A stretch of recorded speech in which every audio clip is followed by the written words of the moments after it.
The whispers of San Elizario traveled faster than a desert wind, carrying tales of Hannah Shaw's arrival like tumbleweeds across the Texas frontier. It was 1882, and at 35 years old, Hannah stood out among the fresh-faced brides-to-be who flocked to the territory with dreams of new beginnings. With her trunk of belongings at her feet and the afternoon sun beating down on her face, she surveyed the dusty main street of the border town, wondering if she had made the gravest mistake of her life. The stagecoach that had delivered her to this remote corner of Texas had already disappeared in a cloud of dust, taking with it her last connection to Philadelphia and the life she'd left behind. 20 years as a schoolteacher had earned her respect in the East, but here, beneath the vast southwestern sky, she felt suddenly adrift and acutely aware of the passing years marked on her face. "Madam, you might want to step out of the sun," called the station master, an elderly man with skin like tanned leather. "Gets mighty hot out here, especially for Eastern folk." Hannah gathered her skirts and moved toward the shade of the station's awning. "I'm here to meet Mr. James Pickering," she said, her voice steadier than her nerves. "We've been corresponding for some months about a teaching position at the school." The station master's brow furrowed. "Pickering, town council chairman." He scratched his beard thoughtfully. "Don't recall him mentioning any new teacher coming in." A sense of foreboding settled in Hannah's stomach. "Perhaps he forgot to mention it. Would you be kind enough to direct me to his office?" The walk to Pickering's office was short but instructive. San Elizario was a mix of Mexican and American influences. Adobe buildings standing alongside wooden structures, with the imposing mission church dominating the small plaza. Despite the heat, the town was alive with activity, merchants hawking wares, children playing, and men conversing in a blend of English and Spanish. James Pickering's office was adjacent to the small courthouse, and Hannah straightened her travel-worn dress before knocking on the door. The man who greeted her was impeccably dressed, with a neat mustache and spectacles that gave him an air of importance that seemed at odds with the frontier setting. "Miss Shaw," he said, his face registering surprise rather than welcome. "I wasn't expecting you for another fortnight." "The stagecoach connections were favorable," Hannah replied. "I thought it best to arrive early and acclimate myself before the school term begins." Pickering's smile didn't reach his eyes as he gestured for her to enter his office. "Yes, well, there's been a development since our last correspondence." Hannah's heart sank as she took the offered chair. Something in his tone told her that the dreams she'd nurtured during the long journey west were about to be dashed. "You see, the town council has been fortunate enough to secure the services of Miss Abigail Wilson," Pickering continued, shuffling papers on his desk. "A delightful young woman, just 22, fresh from Teachers College in Boston. Her father is an investor in the new railroad coming through, and well," he cleared his throat, "the council felt she would be a better fit for our growing community." "A better fit," Hannah repeated, the words tasting bitter. "I see." Pickering had the grace to look uncomfortable. "It's nothing personal, Miss Shaw. You have impressive credentials, to be sure. But we need someone who can commit to many years of service, someone young enough to relate to the children and perhaps even start a family here.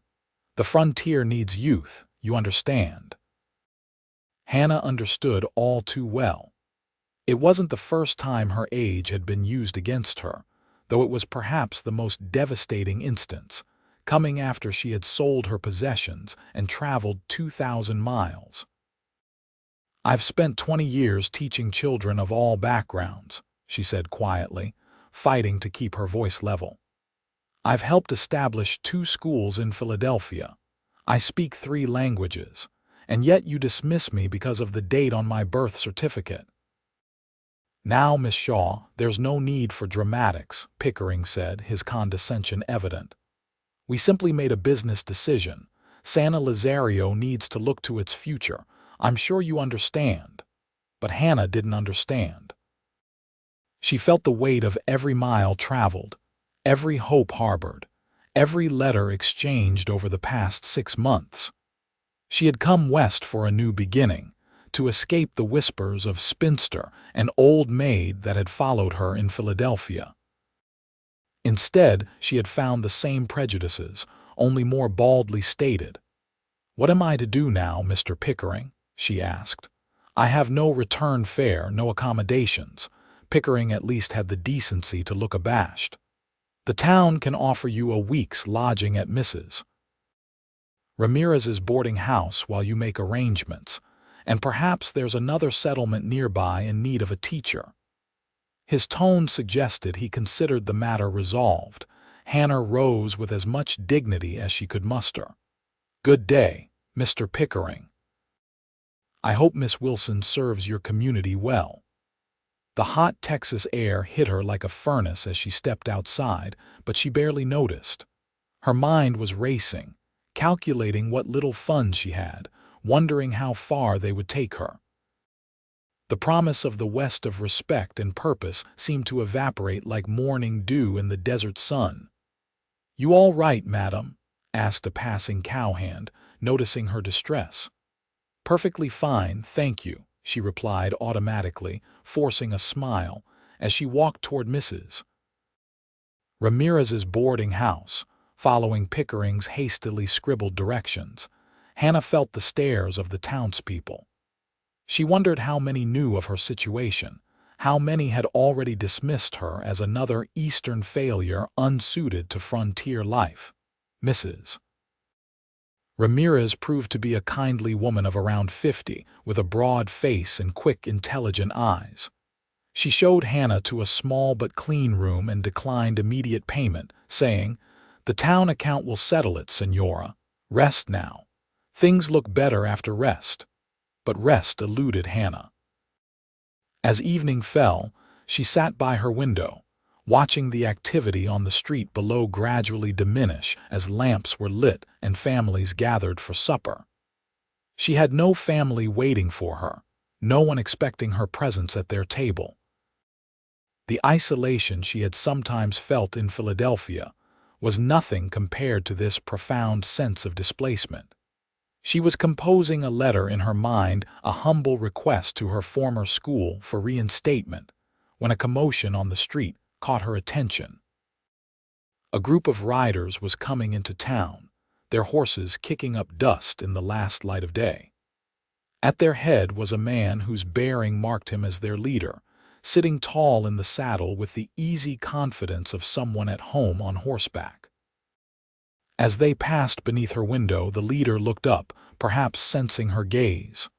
For a brief moment, their eyes met, and Hannah felt a jolt of recognition, though she was certain they had never met. Then he tipped his hat with a slight smile before continuing on toward the saloon at the end of the street. Hannah turned away from the window, dismissing the moment as mere curiosity on both parts. She had more pressing concerns than mysterious cowboys.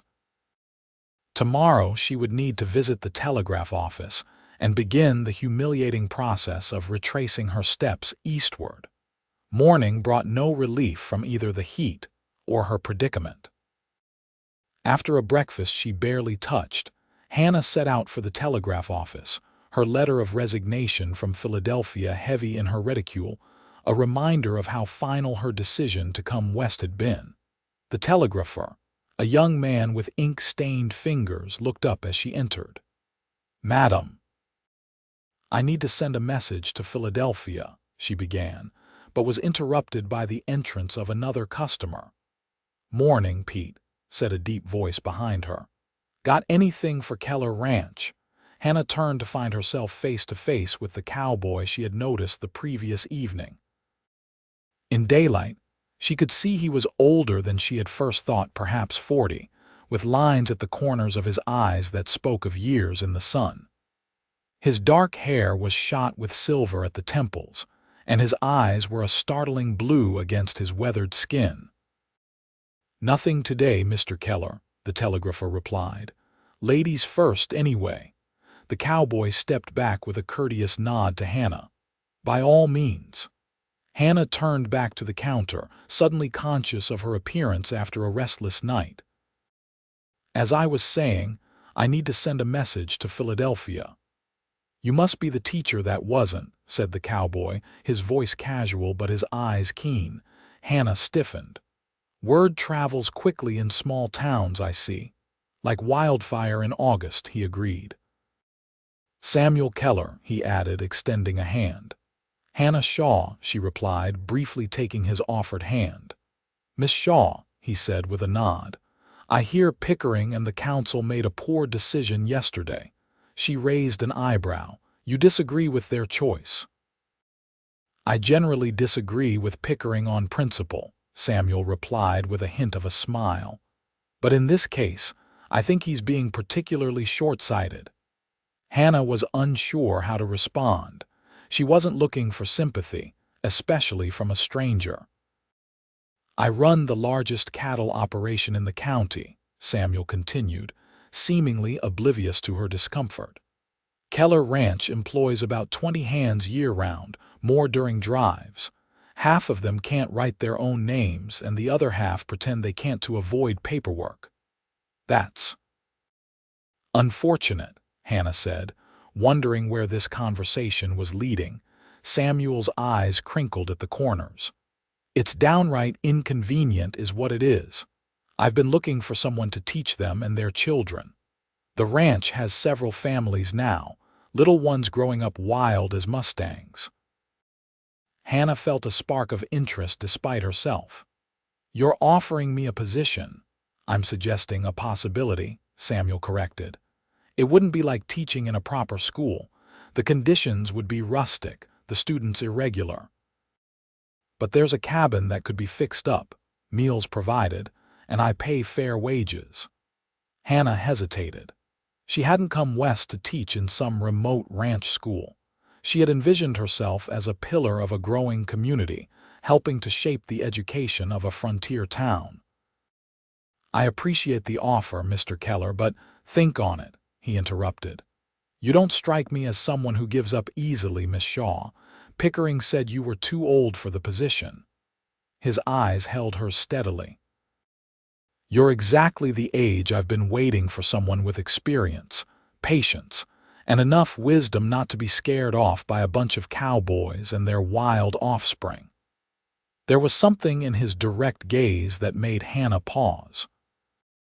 Not pity, but a genuine assessment of her worth that had nothing to do with her years. "The stagecoach east doesn't leave until Friday," Samuel added. "I'm in town until tomorrow. Room 3 at the hotel if you want to discuss terms." With a tip of his hat, he turned and left, boots echoing on the wooden floor. Hannah stared after him, the telegraph form forgotten in her hand. The telegrapher cleared his throat. "Still want to send that message, madam?" Hannah looked down at the blank form. I believe I'll wait. Thank you." She left the telegraph office with her mind in turmoil. Samuel Keller's offer was hardly ideal, but it was an offer. A chance to use her skills to avoid the humiliation of returning east as a failure. And there had been something compelling about the man himself, a straightforwardness that was refreshing after Pickering's polite dismissals. The day passed in indecision. Hannah walked the length of San Elizario, visiting the small church, observing the children playing in the plaza, wondering what her life might have been like had she arrived 2 weeks later, after Miss Wilson had already secured the position. As evening approached, she found herself outside the hotel, staring up at its modest facade. Before she could talk herself out of it, she entered and climbed the stairs to room 3. Her knock was answered immediately, as if Samuel had been expecting her. He gestured her inside to a small sitting area where papers were spread across a table. "I've been working on a proper offer," he said without preamble. $10 a week, plus room and board. Classes 6 days a week, mornings for the children, evenings for any hands who want to learn. Sundays off, 3 weeks holiday at Christmas. Hannah was taken aback by his preparation. "You seem very certain I'll accept," Samuel smiled, the expression transforming his serious face. "Not certain, hopeful. My foreman thinks I'm crazy, that no Eastern lady will agree to live at her ranch 20 miles from town. But I saw something in your eyes yesterday, Miss Shaw. Determination. Pride. You didn't come all this way to turn tail at the first setback." "You presume to know me very well on short acquaintance," Hannah observed, though she couldn't deny the accuracy of his assessment. "I'm a good judge of character," Samuel replied simply. "Had to be, to build what I have." Hannah glanced at the papers, notes written in a surprisingly elegant hand. "Tell me about your ranch, Mr. Keller, and these students I would be teaching." Samuel leaned back, watching her with those keen blue eyes. "Keller Ranch was my father's dream. He came to Texas after the war, the Mexican-American one, not the more recent unpleasantness. Built it from nothing into something worth having. When he died 10 years ago, I took over. We run about 2,000 head of cattle, some horses. The land is beautiful in its own way, harsher than what you're used to, I expect, but it grows on you." His voice softened as he continued. "As for the students, there are 7 children now, ages 5 to 12. Good kids, but wild. Their mothers do what they can, but there's no formal schooling. Then there are the hands, mostly young men who never had much education. Some can barely sign their names, as I said. 1 or 2 have expressed interest in learning more." Hannah considered this. Teaching adults as well as children appealed to her. It had been one of her areas of expertise in Philadelphia. "What about books, supplies?" "I've ordered what I could think of," Samuel replied. "Slates, primers, a few McGuffey readers. But I defer to your expertise on what else we need." The thoroughness of his planning impressed her. This wasn't a spur-of-the-moment offer born of pity, but something he had given considerable thought to. "And my accommodations?" she asked. "There's a cabin about 100 yards from the main house," Samuel explained. "It needs some work, but it's sound. 2 rooms plus a kitchen. I had thought to use it for guests, but it would serve well as both living quarters and a schoolroom." Hannah tried to picture it, this remote ranch with its makeshift school, so different from the orderly classroom she had known. It was not what she had planned, not what she had traveled so far to find. And yet, "Why me, Mr. Keller?" she asked suddenly. "Surely there are younger women who would jump at such an opportunity." Samuel's expression grew serious. "I've tried that route, Miss Shaw. Last year I hired a girl of 22 from Houston. Pretty little thing, full of ideas about civilizing the frontier. She lasted exactly 17 days before the isolation overwhelmed her. The year before that, it was a widow of 30 who decided one of my hands would make a better prospect than teaching." He shook his head ruefully. "What I need isn't youth or beauty, though you have the latter in abundance," he added matter-of-factly, causing a flush of unexpected pleasure to warm Hannah's cheeks. "I need someone with dedication. Someone who understands that education is a calling, not just a convenient way to find a husband. Someone mature enough to handle the challenges of ranch life without romantic notions about what it entails." His candor was disarming. "In short, Miss Shaw, I need someone exactly like you." Hannah felt a curious lightness in her chest.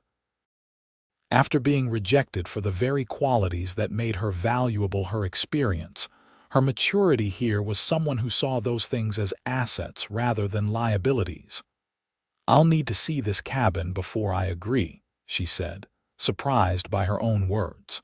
Had she already made up her mind? Samuel smiled as if he had won a small victory. "Of course. I can arrange for you to ride out tomorrow to inspect everything. If it meets with your approval, we can have your belongings sent for. And if it doesn't, Then I'll personally pay for your stagecoach ticket back to Philadelphia, he said simply. No harm in looking. Hannah couldn't argue with that logic. Very well, Mr. Keller, I'll visit your ranch tomorrow.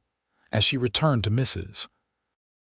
Ramirez's boarding house that evening, Hannah felt a strange mixture of trepidation and excitement. The prospect of living on an isolated ranch, teaching cowboys and their children, was so far removed from what she had imagined for herself that it was almost laughable. And yet, there was something appealing about the challenge, about proving herself capable in such an environment. And if she were being completely honest with herself, there was also something appealing about Samuel Keller, with his direct gaze and forthright manner. He was unlike any man she had known in Philadelphia, where courtesy often masked insincerity. Samuel said what he meant, valued what he saw in her, and made no apologies for either. Morning came with a clarity of purpose Hannah hadn't felt since leaving Philadelphia. She dressed carefully in her most practical traveling outfit and packed a small bag with essentials, just in case she decided to stay at the ranch immediately. Samuel was waiting outside the boarding house with 2 horses, a sturdy bay gelding for himself, and a gentle-looking mare for her. I assumed you could ride, he said, helping her mount. Most Eastern ladies have at least some experience. I'm proficient enough, Hannah assured him, settling into the saddle with more confidence than she felt. It had been years since she'd ridden regularly, but the basic skills remained. They set off at an easy pace, leaving San Elizario behind.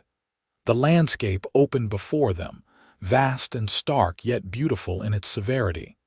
The Franklins rose in the distance, their rugged outline stark against the brilliant blue sky. It's 20 miles to the ranch, Samuel explained as they rode. I generally make the trip in about 3 hours, but we'll take it slower today. The journey gave Hannah time to observe her potential employer more closely. Samuel rode with the easy grace of a man who had spent most of his life on horseback. He was taller than she had initially thought, broad-shouldered but lean, with the wiry strength of someone whose work was physical rather than sedentary. He didn't fill the silence with unnecessary chatter, but when he did speak, pointing out landmarks or sharing bits of local history, his observations were thoughtful and often touched with dry humor. That ridge there, he said, gesturing toward a distant rise, is where my father first decided to settle. He said the view reminded him of home Kentucky, that was. I never saw the resemblance myself, but he was a man who knew his own mind.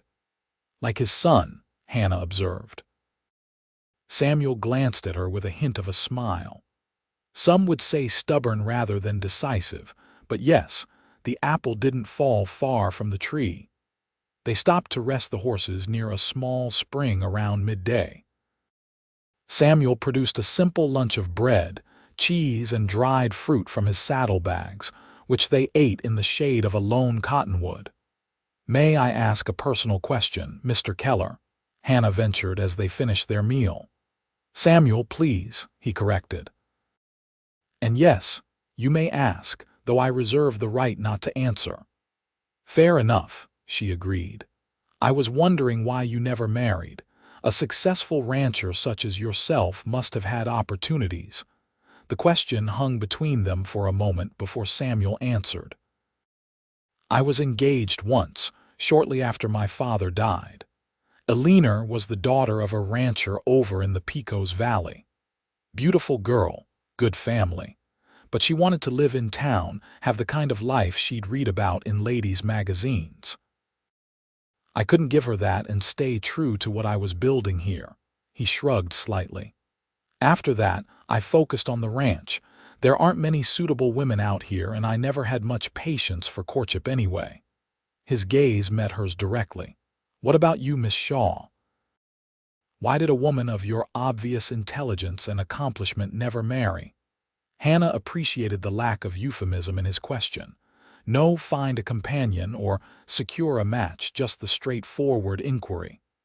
I was engaged as well, she said.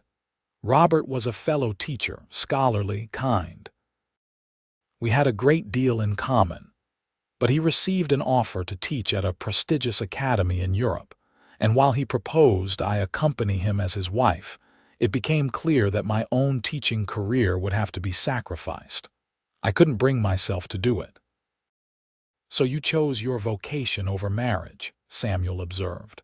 I chose not to diminish myself, Hannah corrected gently. I believed I could have both eventually marriage and my work, but the years passed, and suitable men became less interested as I grew older, more established in my ways. Samuel nodded thoughtfully. Their loss, he said simply, rising to his feet. We should continue if we want to reach the ranch by mid-afternoon. The remaining journey passed pleasantly, with the terrain gradually changing from open desert to more varied landscape. As they crested a low hill, Samuel reined in his horse. Keller Ranch, he said with quiet pride, gesturing ahead. Hannah followed his gaze to the valley below. The ranch house was larger than she had expected, a sprawling adobe structure with a wooden porch wrapping around two sides. Several outbuildings clustered nearby, and in the distance, she could see corrals and what appeared to be a bunkhouse. A creek ran along the eastern edge of the property, its banks lined with cottonwoods and willows that provided welcome greenery in the otherwise sparse landscape. It's impressive, she said honestly. Samuel looked pleased. It's home. Let's go down. I'm sure everyone's curious about you. As they approached, Hannah could see figures moving about the ranch yard. A man emerged from one of the barns, followed by a boy of about 10, both shading their eyes to watch their arrival. That's Miguel, my foreman, and his son Diego, Samuel explained. Miguel's been with the ranch since my father's time, knows more about cattle than anyone I've ever met. They rode into the yard, where several more ranch hands had gathered, eyeing Hannah with undisguised curiosity. Samuel dismounted and came around to help her down, his hands strong and sure at her waist. The brief contact sent an unexpected warmth through her that had nothing to do with the Texas sun.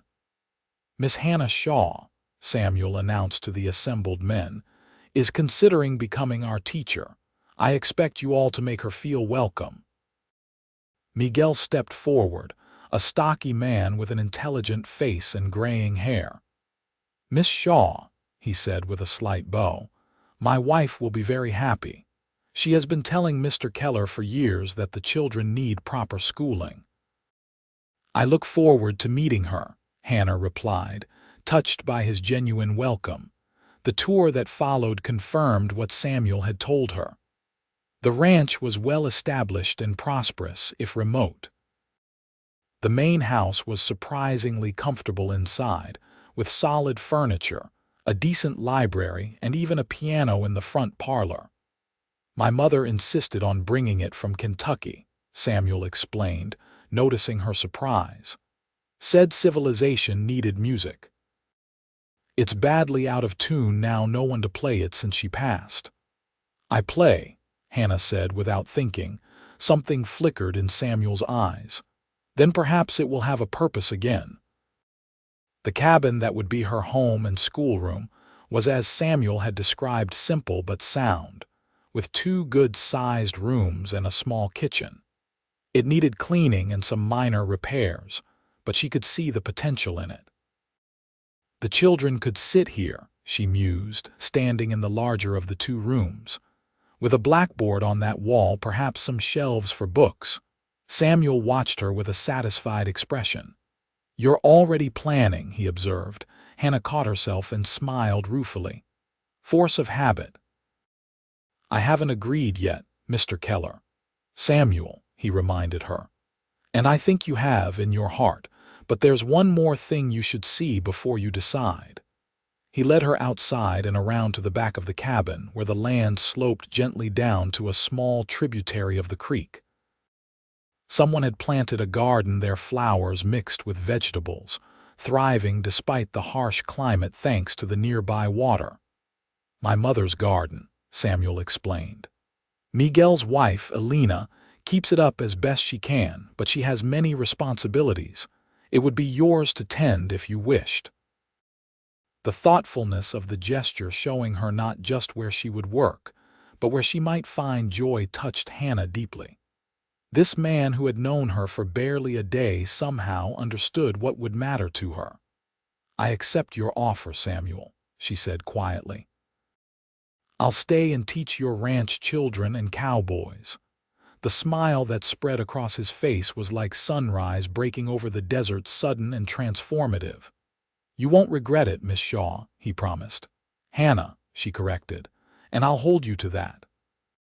The next few weeks passed in a whirlwind of activity as Hannah settled into her new life at Keller Ranch.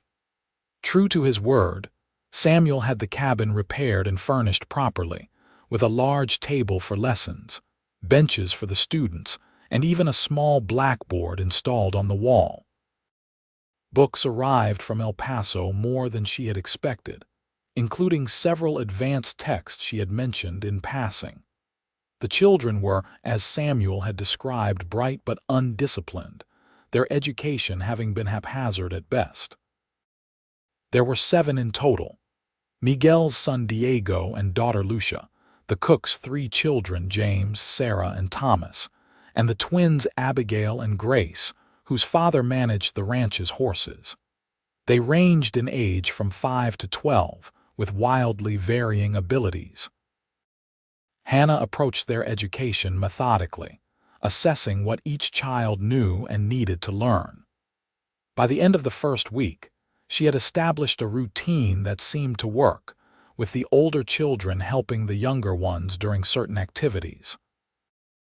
The evening classes for the adults were less well attended initially, with only 3 ranch hands showing up for the first session. But word spread that Miss Hannah was patient and didn't make anyone feel foolish for what they didn't know. And by the end of the month, nearly half the men employed at the ranch were attending at least occasionally. Samuel himself never joined the lessons, though Hannah sometimes caught him watching from outside, a thoughtful expression on his face. He kept his distance during the day, busy with the countless tasks involved in running the ranch. But in the evenings, he often invited her to dine at the main house, where their conversations ranged from literature to politics to the practical challenges of frontier life. "You seem to be settling in well," he observed one evening in late September as they sat on the porch after dinner, watching a spectacular sunset paint the western sky in shades of orange and crimson. "Better than I expected," Hannah admitted. "The children are eager to learn once they understand why it matters, and even some of your most reluctant cowboys are making progress." She smiled, thinking of Pete, the gruff older hand who had finally learned to write his name after 3 painstaking lessons. "And you?" Samuel asked, his voice gentle. "Are you content here?" Hannah considered the question seriously. "I am," she said with some surprise. "It's not what I imagined for myself, but there's satisfaction in what I'm doing." These children wouldn't have had much chance at education otherwise, and seeing a grown man's pride when he reads his first full sentence. She shook her head, smiling. "It's rewarding in a way I hadn't anticipated." Samuel nodded, his expression warm in the fading light. "You've brought something to the ranch that was missing," he said. "Not just education, but a certain grace." The compliment brought heat to Hannah's cheeks, and she was grateful for the deepening dusk that hid her reaction. "I'm glad to have found a place where I'm needed," she said simply. As autumn progressed, Hannah fell into the rhythm of ranch life. She learned the seasonal cycles that governed their existence, the gathering of cattle from summer pastures, the preparations for winter, the constant vigilance required to protect the herd from predators, both animal and human. She also began to know the people who made the ranch function. Elena, Miguel's wife, who took Hannah under her wing, teaching her to make tortillas and sharing the medicinal knowledge she had learned from her grandmother, Mrs. Bayan, the no-nonsense cook who ruled the main house kitchen with an iron hand but had a secret fondness for poetry, and the various cowboys, each with his own story and reasons for choosing this isolated life. And she came to know Samuel better, his dedication to the ranch, his quiet strength, his unexpected gentleness with injured animals and small children. She learned that he reads Shakespeare by lamplight, that he could name every star in the Texas sky, that he visited his parents' graves on the hill behind the main house every Sunday without fail. What she couldn't determine was whether his interest in her extended beyond her role as the ranch teacher. Sometimes she caught him watching her with an expression that made her breath catch, but he maintained a careful courtesy in their interactions, never overstepping the boundaries of their professional relationship. October brought cooler weather, and the ranch's annual cattle drive to the railhead at El Paso. Samuel would be gone for nearly 2 weeks, leaving Miguel in charge of the remaining operations. "I've never been away so long since you arrived," Samuel said the evening before his departure, as they walked back to her cabin after dinner. "Will you be all right?" Hannah laughed lightly. "I managed 35 years without your supervision, Samuel. I imagine I can handle 2 weeks." "Of course you can," he agreed with a smile. "I didn't mean to suggest otherwise, it's just—" He paused, seeming to search for words, which was unusual for him. "I've grown accustomed to our conversations. I'll miss them." The simple admission warmed her. "As will I," she said softly. They had reached her cabin door, and Samuel hesitated, looking down at her with an expression she couldn't quite interpret in the moonlight. "Be safe on your journey," she said when the silence stretched too long. Samuel nodded. "I'll bring you back a book from El Paso," he promised. "Something you haven't read." "I'll look forward to it." With a tip of his hat, he turned and walked back toward the main house, his tall figure gradually disappearing into the darkness. Hannah watched until she could no longer see him, a curious emptiness settling in her chest. 2 weeks suddenly seemed a very long time. The days of Samuel's absence passed slowly. Hannah threw herself into her teaching, extending the children's lessons and spending extra time with the adults in the evenings.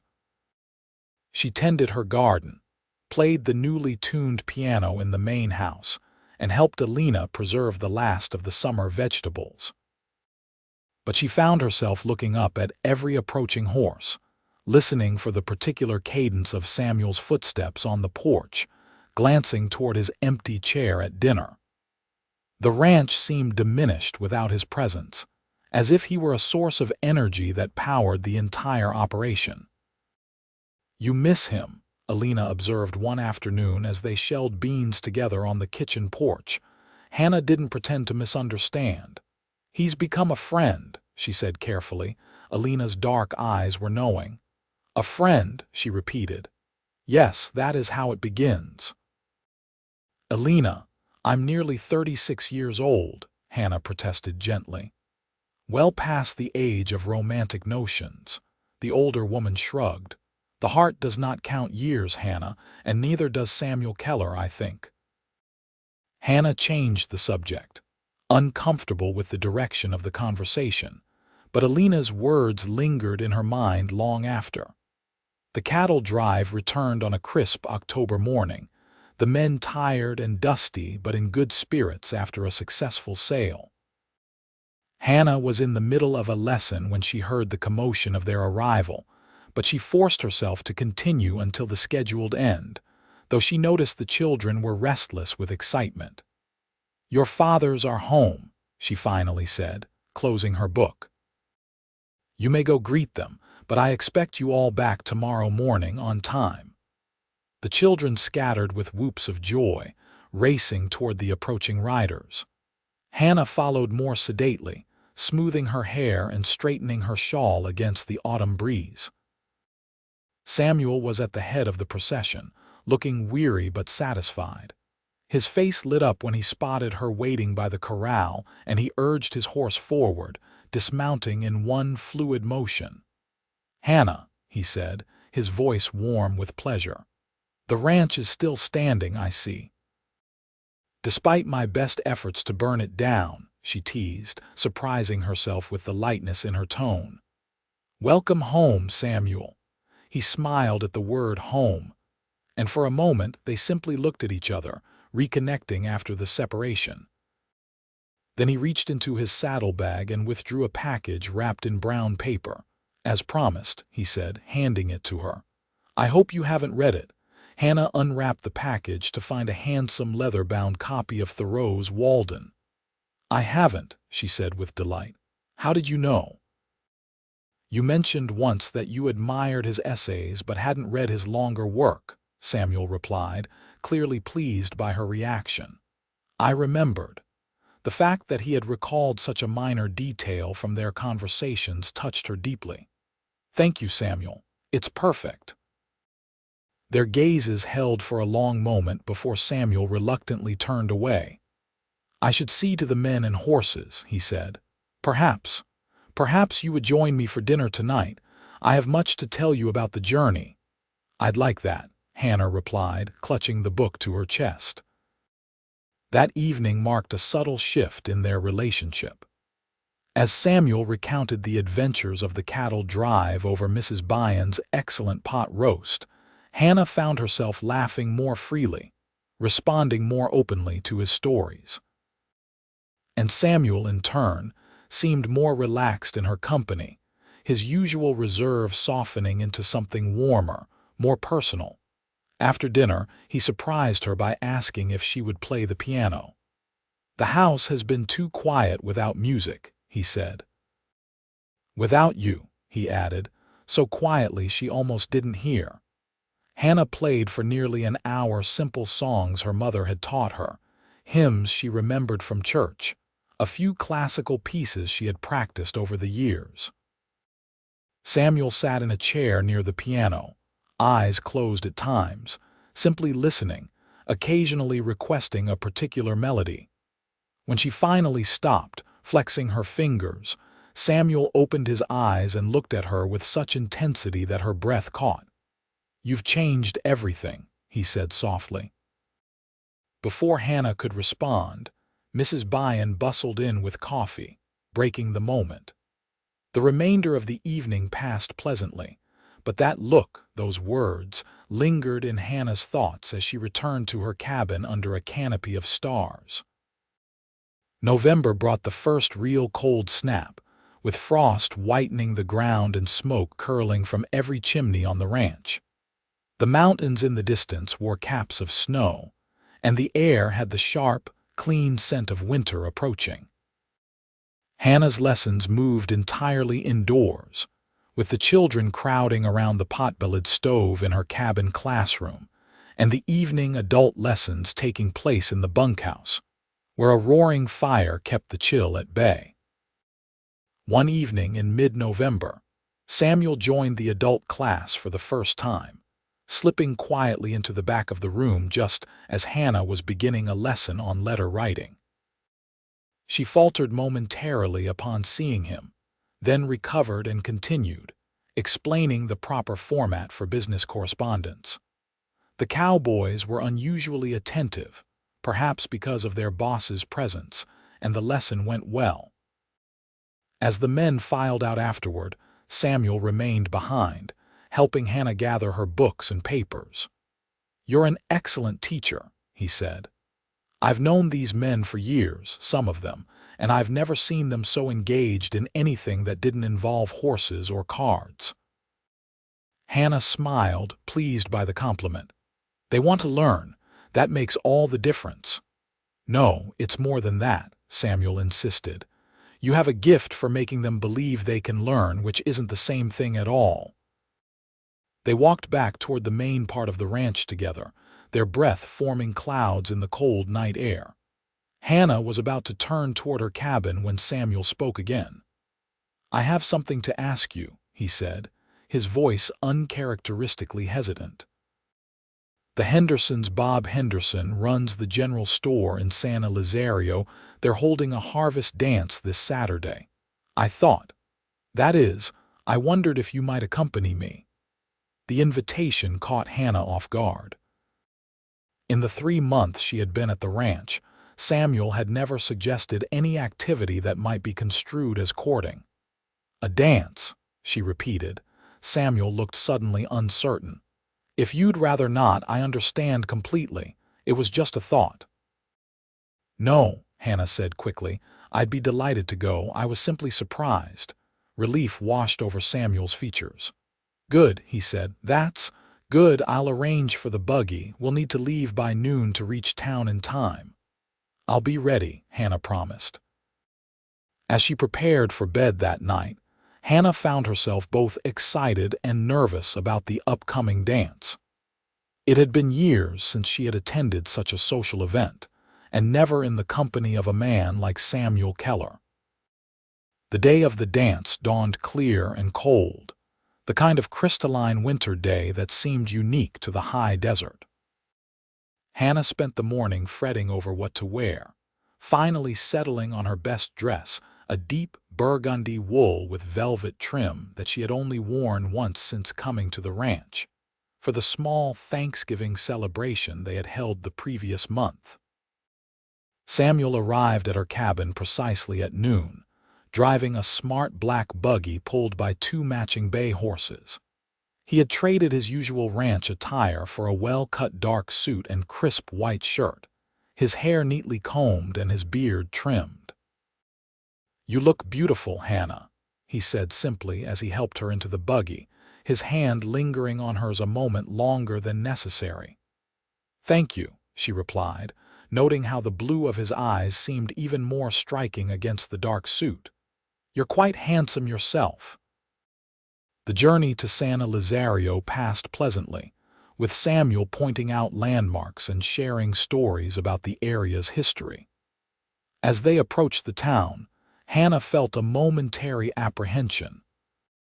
This would be her first return since that day in August when James Pickering had dismissed her so callously.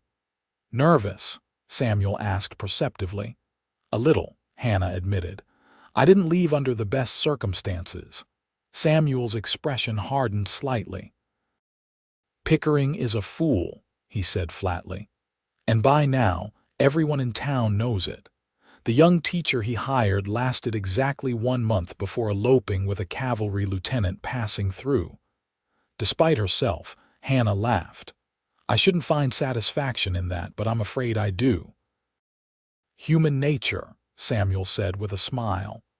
"Besides, their loss was my gain, our gain," he corrected, including the ranch in his statement. The Hendersons' dance was being held in the town hall, a simple but spacious building decorated for the occasion with autumn leaves, pumpkins, and dried corn stalks. A small band was setting up on a raised platform at one end of the room, and tables laden with food and punch lined the opposite wall. As they entered, Hannah was immediately conscious of curious glances and whispered conversations. She held her head high, grateful for Samuel's solid presence beside her. Samuel Keller, as I live and breathe. A robust woman in a plum-colored dress descended upon them, her face wreathed in smiles. "We didn't think you'd make it all the way from that wilderness you call home." "Martha," Samuel greeted her warmly. "May I present Miss Hannah Shaw? Hannah, this is Martha Henderson, our hostess and the true power behind Henderson's General Store." "Miss Shaw," Martha said, taking Hannah's hand in both of hers. "I've heard so much about you. They say you're working miracles with those rough cowboys of Samuel's." "Hardly miracles," Hannah demurred, "just basic education." "Even getting them to sit still for that is miraculous, from what I know of ranch hands," Martha laughed. "Come, let me introduce you to everyone." The next hour passed in a blur of introductions as Hannah met what seemed like half the population of San Elizario. Most were welcoming, though she noticed a few cool assessments from the town's matrons, clearly sizing up her relationship with one of the area's most eligible bachelors. James Pickering was notably absent, which Hannah couldn't help but consider a blessing. She had no desire to face the man who had dismissed her so readily, especially not with Samuel at her side. His reaction might be unpredictable. The band struck up a lively tune, and couples began to take to the floor. Samuel turned to Hannah with a questioning look. "Would you do me the honor?" he asked formally, extending his hand. Hannah placed her hand in his. "I should warn you, it's been some time since I've danced." "I'll lead," Samuel promised with a smile. "Just follow." And she did, finding it remarkably easy to follow Samuel's confident guidance across the floor. He was a surprisingly good dancer for a man who spent most of his life on horseback, moving with grace and precision. "Where did you learn to dance like this?" Hannah asked as he expertly turned her through a more complex figure. "My mother insisted," Samuel replied, his hand warm at her waist. "Said no son of hers would grow up to be a clumsy oaf, even if we did live 100 miles from civilization. She and my father would dance in the parlor while I counted steps." Hannah tried to picture it, a younger Samuel awkwardly counting as his parents waltzed, and the image brought a smile to her lips. "She sounds like a remarkable woman." "She was," Samuel agreed, a shadow of old grief crossing his face. "You would have liked her. And she would have approved of you immensely." The simple statement, delivered so matter-of-factly, sent a rush of warmth through Hannah. To be approved of, to be seen as worthy, these were no small things to a woman who had been judged and found wanting so recently. They danced several more sets, stopping occasionally for refreshments or to chat with other attendees. Hannah found herself enjoying the evening far more than she had anticipated, particularly the admiring glances that followed Samuel, and by extension her. During a pause between dances, Samuel was drawn into a conversation with several local ranchers about cattle prices, and Hannah took the opportunity to step outside for some fresh air. The night was cold but clear, with stars strewn across the black velvet of the sky. "Miss Shaw, I thought that was you." Hannah turned to find a young woman watching her from the shadows of the porch. It took her a moment to place the face Abigail Wilson, the teacher who had been hired in her stead. "Miss Wilson," Hannah acknowledged with a nod, preparing herself for awkwardness. "I owe you an apology," Abigail said unexpectedly, stepping forward into the light spilling from the hall's windows. "I didn't know when I accepted the position. Mr. Pickering never mentioned that he had already promised it to someone else." Hannah was taken aback by the young woman's directness. "There's no need for apology," she said after a moment. "You couldn't have known." Abigail shook her head, her expression earnest. "Still, it wasn't right, and then I went and proved him wrong anyway by leaving after a month." She laughed ruefully. "Though I can't bring myself to regret that, since Edward is the best thing that's ever happened to me. I understand you're married now." "Yes, to Lieutenant Wilson. He was passing through with his unit. We're stationed at Fort Bliss now." Abigail hesitated. "I hear you're teaching at Keller Ranch," Hannah nodded. "I am. It's been surprisingly fulfilling." "And Mr. Keller seems very attentive," Abigail observed with the forthrightness of youth. "Everyone in town is talking about it. They say he's never brought anyone to a social event before." Before Hannah could formulate a response, the door opened and Samuel himself appeared. "Hannah, are you all right?" "Perfectly fine," she assured him. "Just getting some air and chatting with Miss Wilson." "Mrs. Wilson now, I understand." Samuel nodded to Abigail. "Congratulations on your marriage, Mrs. Wilson. I hope Army life suits you." "Better than teaching suited me, Mr. Keller," Abigail replied with a smile. "But it seems you found a much more qualified educator in the end." "Indeed I did," Samuel agreed, his gaze returning to Hannah with a warmth that was impossible to misinterpret. Abigail tactfully excused herself, leaving them alone on the porch. Samuel stepped closer, his expression serious in the moonlight. "What were you really discussing?" he asked quietly. Hannah considered deflecting but decided on honesty. She was apologizing for taking the position that was meant to be mine, and commenting on the fact that you brought me to the dance, which is apparently the talk of the town. Samuel's mouth quirked in a half-smile. "Small towns run on gossip like engines run on coal," he said. "Does it bother you, what they're saying?" "That depends on what they're saying," Hannah replied carefully, "and on whether there's any truth to it." Samuel was silent for a long moment, looking out at the star-filled sky. Then he turned back to her, his eyes reflecting the light from the windows. "They're saying I'm courting you," he said simply. "And they're right. I have been in my own reserved way since about 2 weeks after you arrived at the ranch. I'm just not very good at it." The straightforward admission took Hannah's breath away. "I didn't know," she managed. "I gathered that," Samuel said with a rueful smile. "Elena has been telling me for months that I need to be more direct, that books and dinners and piano music weren't enough to make my intentions clear." "Your intentions," Hannah repeated, her heart suddenly racing. Samuel took a step closer, close enough that she could feel the warmth of him in the cold night air. "My intentions are honorable, Hannah Shaw. I find myself thinking of you first thing in the morning and last thing at night. I miss you when I'm away from the ranch for even a day.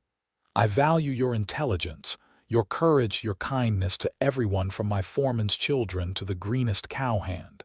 He took her hand gently in his. "I'm not a young man, and I've lived alone for many years. I'm set in my ways, too blunt by half, and I know nothing about romantic gestures. But I do know that my life is better with you in it, and I'd like to keep it that way, if you're willing." Hannah looked up at him, this man who had seen her worth when others had dismissed her, who had offered her not charity but opportunity, who had valued her experience rather than counting her years. "Samuel," she said softly, "I'm 35 years old. Most men would consider me exactly the age I've been waiting for," he interrupted, echoing his words from their first real conversation. "I told you then, Hannah, I don't want a girl.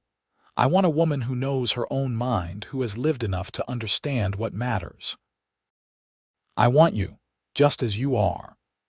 The simplicity, the sincerity of his declaration moved her beyond words.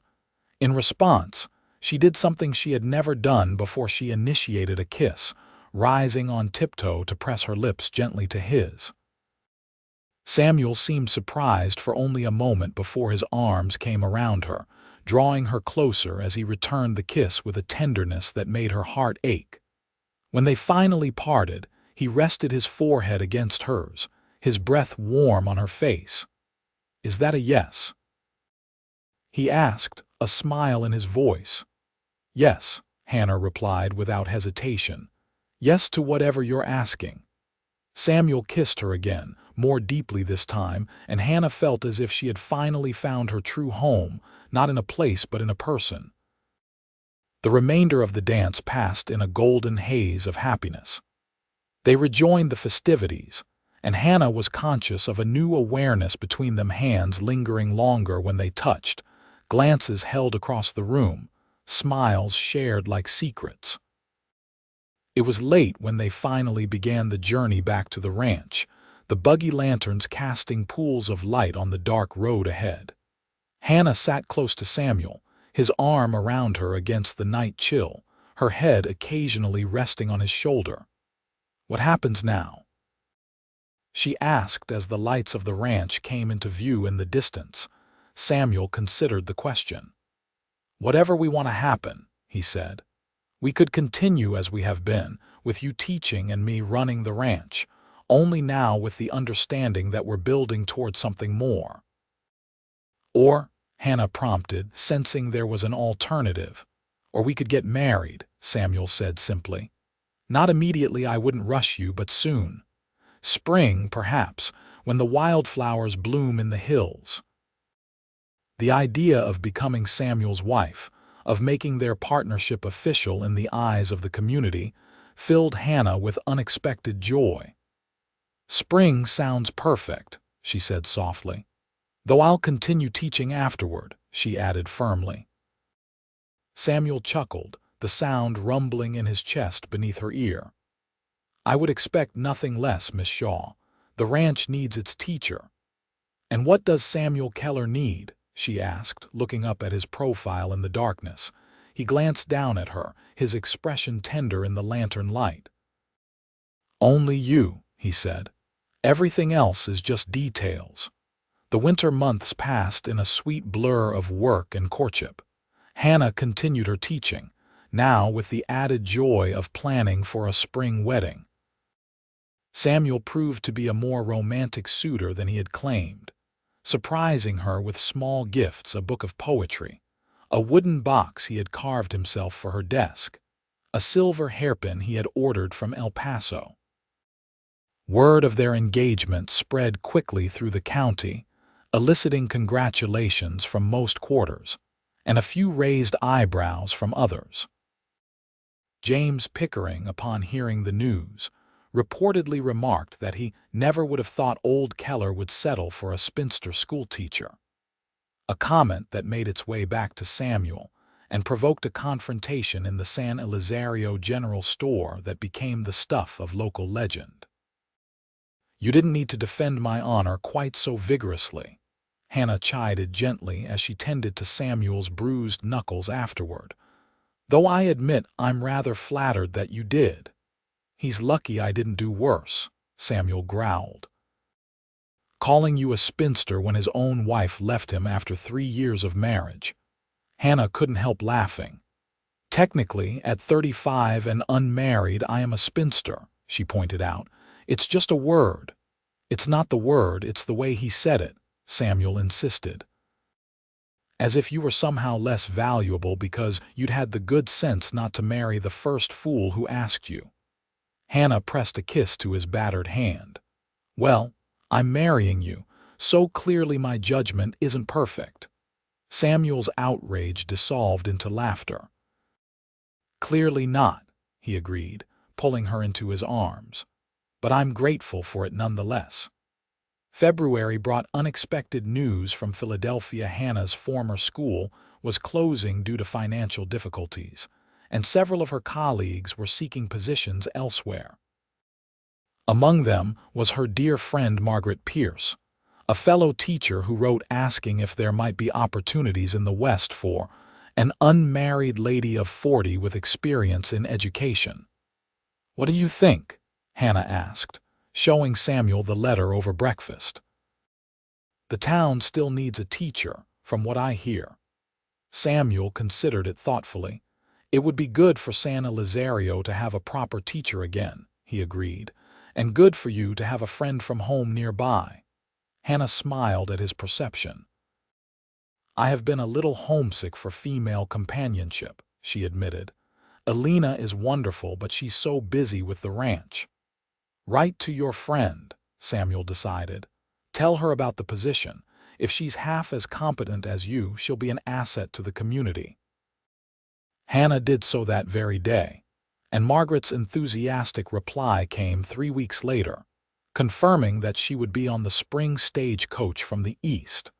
March arrived with warming temperatures and the first hints of green on the desert landscape. Hannah and Samuel set their wedding date for April 15th, when the mountains would be covered with wildflowers. Not a grand affair, Hannah specified when they discussed the arrangements. Just the ranch people and a few friends from town. Whatever makes you happy, Samuel agreed. Though I warn you, Elena is already planning enough food for a small army. The preparations absorbed much of Hannah's free time, a dress to be made, arrangements to be finalized, her belongings to be moved from the cabin to the main house. Samuel insisted on adding a private study for her in what had been a rarely used guest room, outfitting it with bookshelves and a desk positioned to catch the morning light. "So you'll always have your own space," he explained, showing it to her one evening in late March. "A place that's just yours, even in our home." The thoughtfulness of the gesture brought tears to Hannah's eyes. "You understand me better than anyone ever has," she said, wrapping her arms around him. Samuel held her close, his cheek resting against her hair. "I had 39 years to figure out what would matter in a marriage," he said. "I may have been slow to start, but I intend to get it right." April arrived with a riot of wildflowers exactly as Samuel had predicted. The wedding day dawned clear and mild, with just enough breeze to carry the scent of desert blooms through the open windows of Alina's bedroom, where Hannah was preparing. Her dress was simple but elegant ivory silk with lace at the collar and cuffs, made by the town's seamstress to a pattern Hannah had chosen. Alina had woven wildflowers into her upswept hair, and Margaret, who had arrived just 3 days earlier, fastened their mother's pearl earrings to Hannah's ears. "You're radiant," Margaret declared, stepping back to assess her handiwork. "Your Samuel is a lucky man." "I'm the lucky one," Hannah replied, smoothing the silk of her skirt, "to have found him, to have this second chance at happiness." Alina, practical as always, checked the clock on the bedside table. "It is time," she announced. "The pastor is waiting, and Samuel has been pacing the porch for an hour." The ceremony was held in the ranch's front yard, beneath an arbor Miguel, and the men had constructed and decorated with more wildflowers. Samuel waited there, looking handsome and slightly nervous in his best suit, Miguel standing beside him as his best man. Hannah walked toward him on the arm of the ranch's oldest hand, a grizzled cowboy named Hank, who had tearfully accepted the honor of giving her away, "seeing as your own pa can't be here, Miss Hannah." The service was brief but meaningful, with vows they had written themselves. Samuel's voice was steady as he promised to cherish her wisdom as much as her beauty, to value her independence as much as her companionship, to walk beside her rather than ahead or behind for all the days of their life together. Hannah, in turn, vowed to be his partner in all things, to bring light and learning to their home, to love him with the full depth of a heart that had waited 35 years to find its match. When the pastor pronounced them husband and wife, Samuel's kiss was gentle but full of promise, eliciting cheers from the assembled ranch hands and knowing smiles from the women. The celebration that followed was exactly what Hannah had wanted: joyous but intimate, with plenty of good food, music from a fiddle player Samuel had hired from El Paso, and dancing that continued well into the evening. As the sun set behind the western hills, painting the sky in shades of pink and gold, Samuel led Hannah away from the festivities toward a quiet spot beneath a cottonwood tree that overlooked the ranch. "Happy, Mrs. Keller?" he asked, his arm around her waist. "Extraordinarily so," Hannah replied, leaning into him. "And you?" "More than I ever thought possible," Samuel said, his voice husky with emotion. "When my father built this ranch, he told me it would sustain generations of Kellers. I never really believed him until now." Hannah glanced up at him, understanding his meaning. "We could still have children, you know," she said softly. "I'm not too old for that." Samuel's arms tightened around her. "I would like that very much," he admitted. "But if it doesn't happen, we have 7 children at the ranch already who adore you, and more who will come to be taught by you over the years. Our legacy doesn't have to be only in blood." The wisdom of his perspective, the depth of his understanding, reminded Hannah once again why she had fallen in love with this man. "Nevertheless," she said with a smile, We might practice regularly, just in case." Samuel's laugh was low and warm against her ear. "I believe that can be arranged, Mrs. Keller." Their life together settled quickly into a pattern that suited them both. Hannah continued teaching, though now she did so as the rancher's wife rather than an employee. Samuel supported her work wholeheartedly, even expanding the cabin classroom to accommodate more students as word spread that Keller Ranch offered education to any child within riding distance. Margaret settled well into her position at the San Elizario school, bringing a much-needed stability to the town's educational system. She visited the ranch regularly, becoming almost a part of the family, and Hannah treasured having her old friend nearby. In the autumn of their first year of marriage, Hannah discovered she was expecting a child. Samuel's joy at the news was boundless, though tempered with concern for her health given her age. "I'm not the first woman of 36 to have a baby," Hannah assured him, touched by his worry. "And I'm stronger than I look." Their son, William James Keller, was born the following May, a healthy, robust boy with his father's blue eyes and his mother's determined expression. Samuel, who had paced outside the bedroom door throughout the lengthy labor, was overcome with emotion when Hannah placed the infant in his arms. "He's perfect," he whispered, gently touching the downy dark hair. "Like his mother." "I think he has your nose," Hannah observed with a tired smile. "Poor child." Samuel laughed, sitting carefully on the edge of the bed. "He'll be handsome despite it," he said, gazing down at his son with wonder. "And smart with you as his mother." The years that followed brought changes both expected and surprising. The ranch prospered under Samuel's continued careful management, expanding its operations to include more cattle and horses. Hannah's school grew as well, eventually requiring the hiring of a second teacher, a young man from Denver who proved to have a particular gift for teaching mathematics. William was joined by a sister, Alina Rose, when he was 3, and the Keller household became a lively center of family life. Samuel proved to be an attentive father, making time despite his many responsibilities to read to his children, teach them to ride, and impart the values he held dear. Hannah balanced motherhood with her continued commitment to education, finding that her experience enhanced rather than hindered her teaching. The women of the county, initially skeptical of the old-maid schoolteacher who had captured Samuel Keller's heart, gradually came to respect and even emulate her example of combining marriage and meaningful work. As for Samuel and Hannah, their partnership deepened with each passing year. They weathered the inevitable challenges of ranch life droughts, difficult cattle markets, occasional conflicts with rustlers with a united front. Their differences in temperament, his sometimes brooding silence, her occasional impatience became strengths rather than liabilities as they learned to complement each other. And always, there was the foundation of respect upon which their relationship had been built. Samuel never forgot what had drawn him to Hannah in the first place: her maturity, her wisdom, her strength of character. And Hannah never forgot the gift Samuel had given her, seeing her not as too old but as exactly right.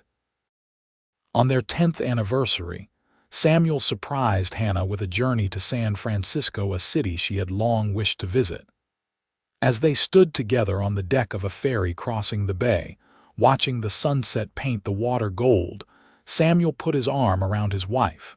"Any regrets?" he asked softly. Hannah looked up at him, at the face she had come to know better than her own, the lines at the corners of his eyes deeper now, the silver more pronounced in his dark hair, but the blue gaze still as keen and warm as the day they had met. "Not one," she said with perfect truth. "Every step of my life led me to you, Samuel. Even the disappointments, even the rejections. If I had come west at 20, we might never have found each other, or if we had, I might not have been the woman you needed."